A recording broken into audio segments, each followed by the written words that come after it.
Nós estamos aí com essa Covid, né? Nós estamos com essa dificuldade no momento e às vezes nós não sabemos bem o que fazer, o que escolher, qual caminho que devemos seguir, prosseguir. Você vê tanta notícia, né? Não, a cloroquina é o remédio e tal que vai resolver tudo. Aí o outro diz, não, não pode, a cloroquina não pode, tem que ser quando está muito mal. O outro, não, tem que ser quando está bem. E a ivermectina e isso e aquilo, e não pode, os protocolos da medicina, e assim vai, e você não sabe o que é certo e o que é errado. Fica em casa, usa máscara, álcool gel. Estão falando até que as crianças que nascerem agora vão se chamar álcool gelson. Gelsinho. Gelsinho. Nós aqui lavamos o dinheiro, chegamos ali no mercado, lavamos todo o dinheiro, moedinha, dinheiro, bota no sabão, pendura, né? Não vai ao mercado. Tem que lavar o calçado. O Paulo e a Tâmara que vão comigo e desce, eu só dirijo o carro. E lava, agora também todo mundo se tocou que tem que lavar o calçado também, né? Além de tudo, lavar os braços, passar álcool e tal. Então é tanta coisa que às vezes a gente fica um pouco perdido, né? Que caminho seguir, o que vai ser daqui para frente, né? E é muito importante o caminho correto, extremamente. É como dessa vez que nós voltamos por um caminho que não dava, nós perdemos ali 3, 4 horas e 200 quilômetros de gasolina, bastante, naquele trajeto errado, né? Foi pouca perda, graças a Deus, mas poderia ter sido até maior. Então nós temos que ter um caminho certo, nós temos que fazer escolhas certas. E nós, muitas vezes, escolhemos alguns caminhos na nossa vida, na nossa caminhada nessa vida, que parecem bons para nós, que parecem corretos para nós. Mas a Bíblia diz assim, o sábio Salomão, no livro de Provérbios, ele disse assim: há caminho que parece direito à humanidade, mas ao final são caminhos de morte. Ou seja, há caminhos errados e perigosíssimos, caminhos que nos levam à destruição, às vezes espiritual, destruição moral, destruição física, mas no início parece que é uma beleza, parece que é tudo ok, que tudo pode acontecer, mas no final nós nos deparamos com algumas coisas que são intransponíveis. E que caminho nós devemos seguir, né? As nossas escolhas diárias, importantes, que determinam o caminho que nós vamos estar escolhendo. Nós escolhemos o nosso caminho. Então as escolhas que nós fazemos, elas determinam o caminho que nós vamos seguir, né? Mas como nós somos feitos de carne, né? E a Bíblia fala assim da carne como sendo um lugar onde habita o pecado, né? Na humanidade. Ou seja, nós somos carnais no sentido de que tem um espírito e um coração que tenta fazer o que é bom e tenta chegar-se a Deus, mas tem algo que nos puxa, que é a nossa carne. E a nossa carne muitas vezes só quer a autossatisfação, só quer aquilo que é bom, né? Só quer aquilo que nos agrada, só quer aquilo que não dá trabalho. Pense numa casa limpa. Quem não quer uma casa limpinha e cheirosa? Mas dá um trabalhinho, não dá? Meus olhinhos não. Dá trabalho.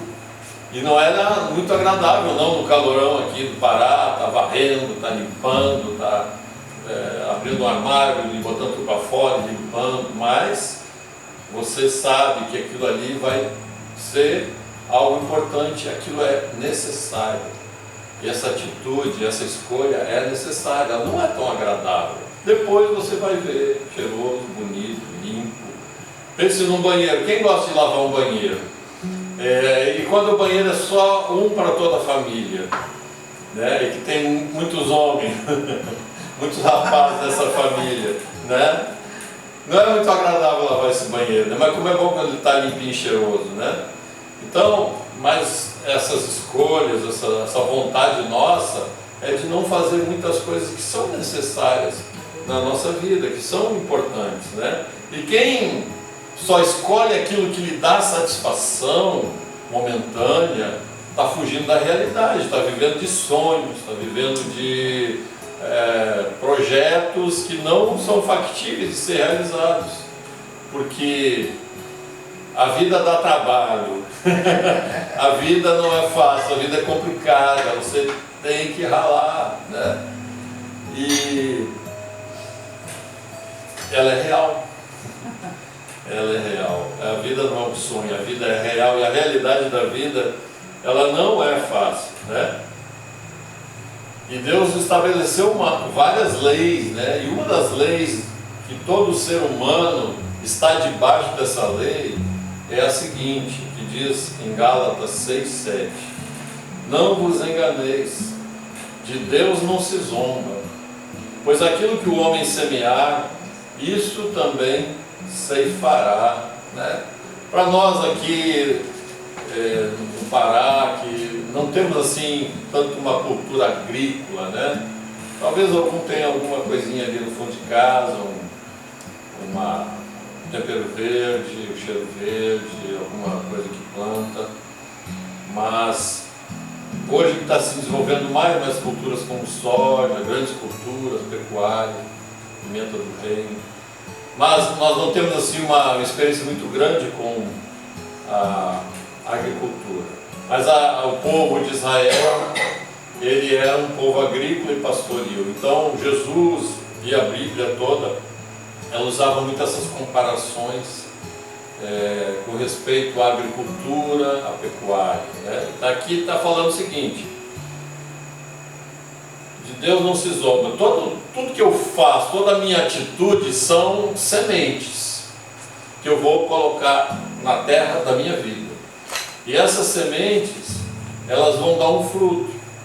E se o que eu planto, né, é uma má semente, é uma semente carnal, amarga, eu vou colher. E sempre você planta um ou dois grãos de milho, nasce um pé de milho com 6 espigas, cada espiga tem 200 grãos, então mais de 1000 grãos você colhe quando planta um milhozinho só. Então a colheita sempre é muito mais abundante do que o plantio. Assim também porque é bom. Quando nós plantamos sementes boas e corretas, nós vamos colher a abundância do bem, a abundância do amor. Se eu plantar amor nos corações da minha família, dos meus amigos, no meu trabalho, na minha faculdade, eu vou colher amor. Alguns podem não aceitar, rejeitar, mas o amor sempre vence, né? O amor sempre vence. Quando Jesus morreu na cruz, ele disse: Pai, está consumado. E ali ele expirou e morreu. A Bíblia fala depois que naquele momento ele envergonhou o inferno, ele despojou o inimigo das nossas almas, porque ele nos deu a salvação ali, naquele momento da cruz. Então, Jesus plantou o amor, né? E porque ele plantou o amor, a colheita dele são muitas vidas que o conhecem e podem conhecer o amor e podem viver uma vida de amor uns aos outros, aos semelhantes, amar a si mesmo, amar aos semelhantes. Porque a semente que Jesus sempre coloca nos corações é o amor. Isso nos capacita, né, a viver em amor. Ou seja, hoje os lares estão com muitas dificuldades, aumentou a violência nos lares, sobretudo no norte. Aqui no Pará é o campeão, porque a violência contra a mulher, contra as crianças, talvez contra os homens também, porque às vezes as mulheres também reagem com violência. E muitas ocorrências dessas têm acontecido, porque as pessoas estão mais juntas, mais perto, não podem sair e não estão se suportando, então nesse desta forma, né, extravasando com violência, porque não há um amor que foi plantado no seu coração. Mas quando você escolhe Cristo, e Ele que é o amor de Deus mostrado à humanidade, você começa a plantar amor também na sua casa e na sua família, né? Então mas onde eu encontro essas sementes agradáveis, boas, né, para plantar? Você precisa enxergar bem. Você precisa... todo agricultor tem que enxergar bem onde ele vai pegar a semente. O adubo, né? A ferramenta. É reconhecer a semente. Reconhecer a terra, só de olhar, reconhecer a semente, se está no ponto, se não está no ponto. Então, até para pegar a semente, nós temos que enxergar bem. Mas, como é que está esse tempo agora? Né? Parece que está tudo anuviado, está tudo embaçado, escuro, está tudo difícil de se enxergar corretamente. E a Bíblia usa também uma metáfora para este momento e para este tempo em que a gente não consegue enxergar as coisas corretamente. A Bíblia chama isso de trevas. E quando você é iluminado por Deus e pela sua palavra e abre o seu coração para Cristo entrar, esse tempo é chamado de luz. E Jesus falou claramente assim: pelo contrário, terá a luz da vida. Amém? Amém. E lá no Antigo Testamento, no Salmo 56, verso 13, diz assim: pois da morte me livraste a alma, sim, livraste da queda os meus pés, para que eu ande na presença de Deus, luz da vida. Em Deus, em sua presença, há a luz da vida. Que luz é esta? É a luz que ilumina o nosso interior, a nossa alma, um lugar mais profundo, que muitas vezes está com trevas, está com escolhas completamente erradas, e a luz de Deus vem, né? E é uma luz que traz vida. Você vê uma casa que fica fechada aqui no norte, especialmente, um mês, sem pegar luz, sem pegar ventilação, ela fica mofada, você chega, é um cheiro desagradável, um fedor até. Mas quando você abre as janelas, deixa o sol entrar, deixa a luz entrar, deixa arejar, aquela casa começa a novamente ficar agradável, porque o sol, a luz do sol vai eliminando, né, os fungos, vai queimando, vai purificando o ar e vai permitindo que aquele lugar seja agradável. Assim Deus faz conosco. Quando abrimos o nosso coração para Ele, a sua luz de vida, né, a luz poderosa, ela penetra no nosso ser profundamente. E lá ela mata os germes, né? Os germes do ódio, ela mata os germes, os fungos do pecado e nos transforma de dentro para fora, nos faz novas criaturas. Então, respondendo às perguntas que eu fui fazendo aqui, a primeira pergunta foi: que caminho seguir? A segunda pergunta foi: onde eu encontro sementes para plantar? E a outra: como enxergar bem, né? Em Cristo há luz. Ele diz: eu sou a luz do mundo. Ele é a luz espiritual. Quem segue a Ele não anda nessa confusão, não anda inseguro, porque ele sabe que Jesus traz à nossa vida a luz que ilumina e nos permite fazer a boa escolha do caminho.